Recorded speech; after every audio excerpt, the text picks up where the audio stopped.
ನಾವು ಮುಂದೆ ಏನು ಹೇಳೋಣ, ಆ್ಯಡ್ ಗೆಸ್ಟ್ ಟೀಚರ್ ಹೆಂಗೆ ಆ್ಯಡ್ ಮಾಡೋದು ಅಂತ ನೋಡೋಣ. ಇವಾಗ ಮೂಲೆಯಲ್ಲಿ ಗೆರೆಗಳಿರುತ್ತೆ, ಅದ್ರ ಮೇಲೆ ಕ್ಲಿಕ್ ಮಾಡಿ ಆ್ಯಡ್ ಗೆಸ್ಟ್ ಟೀಚರ್ ತಗೋರಿ. ಇಲ್ಲಿ ಆ್ಯಡ್ ಗೆಸ್ಟ್ ಟೀಚರ್ ಅಂತ ಇರುತ್ತೆ. ನಮ್ಮ ವೇಕೆಂಟ್ ಪೋಸ್ಟ್ ಎಷ್ಟಿದೆಯೋ ಅಷ್ಟು ಮಾತ್ರ ಗೆಸ್ಟ್ ಟೀಚರ್ ಆ್ಯಡ್ ಮಾಡ್ಕೋಬೋದು ನಾವು. ಈಗ ಆ್ಯಡ್ ಗೆಸ್ಟ್ ಟೀಚರ್ ಮೇಲೆ ಕ್ಲಿಕ್ ಮಾಡಿದಾಗ ನಾವು ಈಗಾಗಲೇ ಒಂದು ಗೆಸ್ಟ್ ಟೀಚರ್ ಆ್ಯಡ್ ಮಾಡಿದ್ದೀವಿ, ಎರಡನೇ ಗೆಸ್ಟ್ ಟೀಚರ್ ಇಲ್ಲಿ. ಲೆಕ್ಚರರ್ ನೇಮ್ ಇದ್ದಲ್ಲಿ ಗೆಸ್ಟ್ ಟೀಚರ್ ಹೆಸರು ಹಾಕಿ.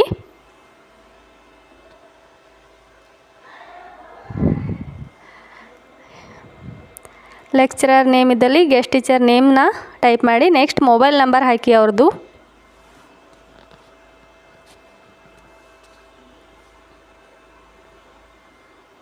ನೆಕ್ಸ್ಟ್ ಅವರು ಯಾವಾಗ ನಿಮ್ಮ ಸ್ಕೂಲ್ಗೆ ಜಾಯಿನ್ ಆದರು ಅನ್ನೋ ಡೇಟ್ ಹಾಕಿ.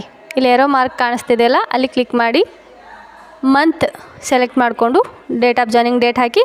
ಅಸೈನ್ ಮೇಲೆ ಸೇವ್ ಮೇಲೆ ಕ್ಲಿಕ್ ಮಾಡಿದಾಗ ಅಸೈನ್ಡ್ ಅಂತ ಕೇಳುತ್ತೆ, ಅಸೈನ್ ಮಾಡಿ.